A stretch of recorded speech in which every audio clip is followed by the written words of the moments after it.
बिहार में एनडीए की जीत के बाद पठानकोट में भाजपा द्वारा जश्न मनाया गया। जश्न में भाजपा प्रदेशाध्यक्ष अश्विनी शर्मा विशेष तौर पर हाजिर रहे। उन्होंने कहा कि एनडीए की बिहार में जीत प्रधानमंत्री नरेंद्र मोदी की विकासशील नीति का परिणाम है। उन्होंने कहा कि ये किसानों की, मजदूरों की और पिछड़े वर्गों की जीत है। जब से देश के प्रधानमंत्री श्री नरेंद्र मोदी बने हैं, उनके द्वारा देश के लिए, किसानों के लिए, मजदूरों के लिए व पिछड़े वर्गों के लिए बहुत सारे काम किए गए हैं। ये जीत उन्हीं कामों का परिणाम है। उन्होंने आगे कहा कि बिहार के परिणामों ने ये साबित किया है कि बिल किसानों के हक में है। पूर्व मंत्री मास्टर मोहनलाल का कहना है कि भारतीय जनता पार्टी पंजाब में आने वाले विधानसभा चुनाव में 117 सीटों पर इलेक्शन लड़ेगी। सारे राजनीतिक पंडित जिहड़े आ फेल होए ने और बिहार की जित जिहड़ी है देश के प्रधानमंत्री नरेंद्र भाई मोदी जी की विकासशील नीति का परिणाम है।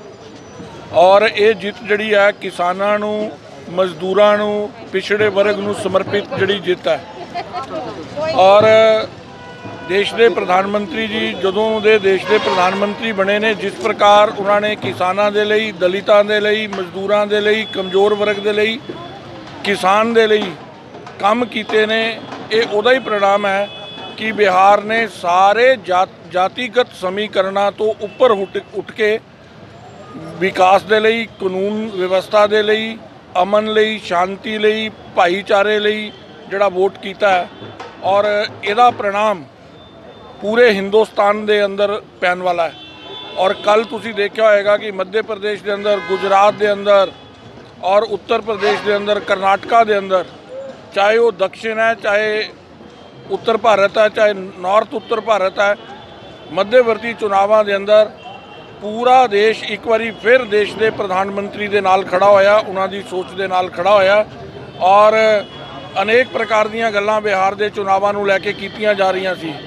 सारियां गल्लां ते विराम लगांदे होए बिहारी जिहड़ा है, बिहार के लोग जिहड़े ने, बिहार दीयां मातावां, भैणां, मजदूर, किसान, दुकानदार, इंडस्ट्रीलिस्ट ने एक बारी फिर भारतीय जनता पार्टी के अंदर एनडीए की सरकार बना के ये सिद्ध किया है कि नरेंद्र भाई मोदी के नाल सारा देश खड़ा है।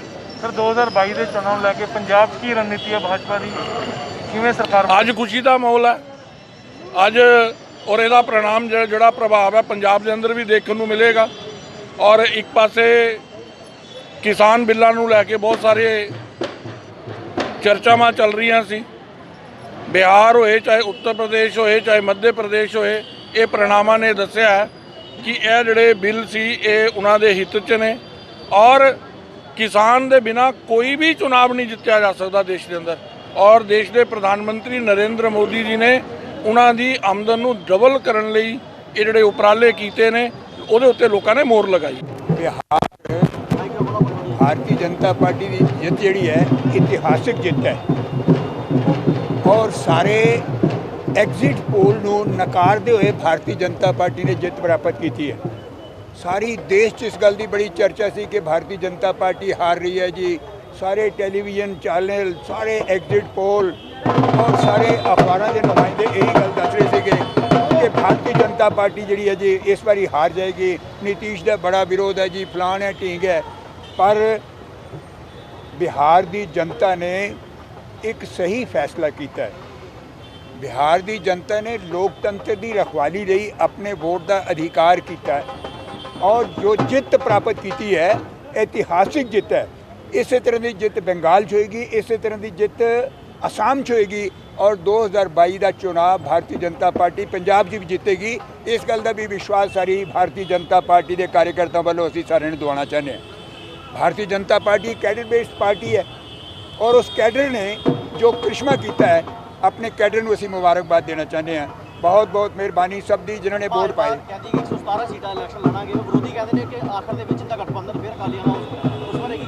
सवाल यह है कल की होना, ये बारे अज नहीं किया जा सकता। कल के गर्त च असीं या तो सारे मरे होंगे या कोई फैसला जोड़ा भी होना कल ने की करना सानू किसी को नहीं पता। पर भारतीय जनता पार्टी 117 कैंडिडेट जोड़े चुन के बैठी है, उन्होंने 117 सीटां ते चुनाव लड़ना है और की कुछ इतिहास के गर्त छिपया है, एक कल के कुछ नहीं पता नहीं है। बहरहाल अज के दिन मैं सिर्फ भारतीय जनता पार्टी के कार्यकर्ता मुबारकबाद देना चाहना जिन्होंने ये इतिहासिक विक्ट्री जी बिहार के अंदर जिताई है। जिंदाबाद भारतीय जनता पार्टी का कार्यकर्ता।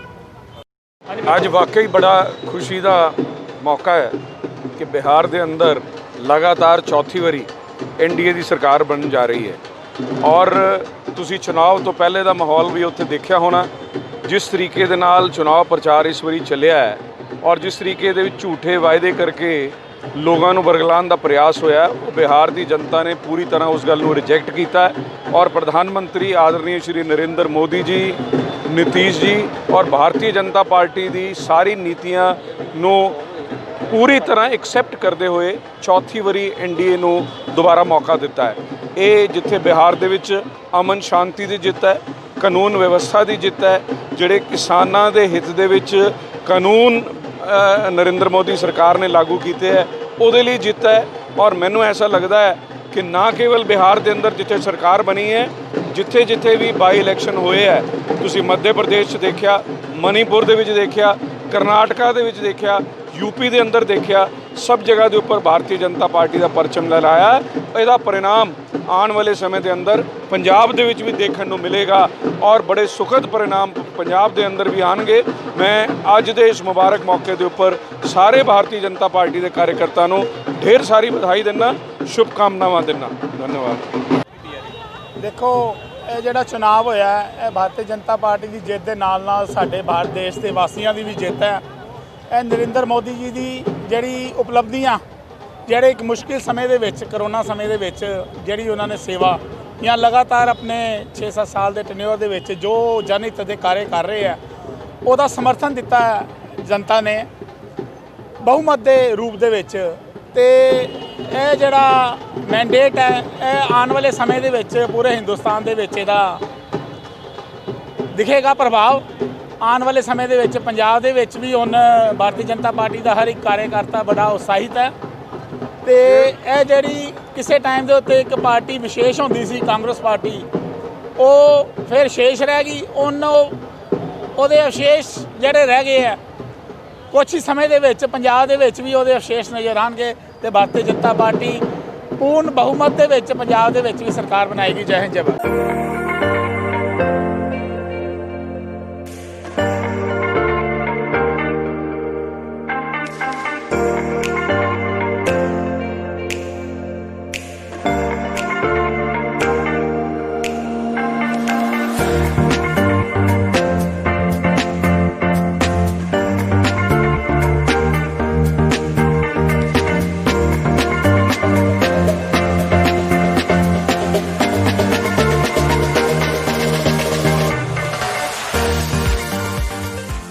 I hope once you visit this campus, your all queries regarding admission shall be fulfilled. Do visit us before seeking admission anyway.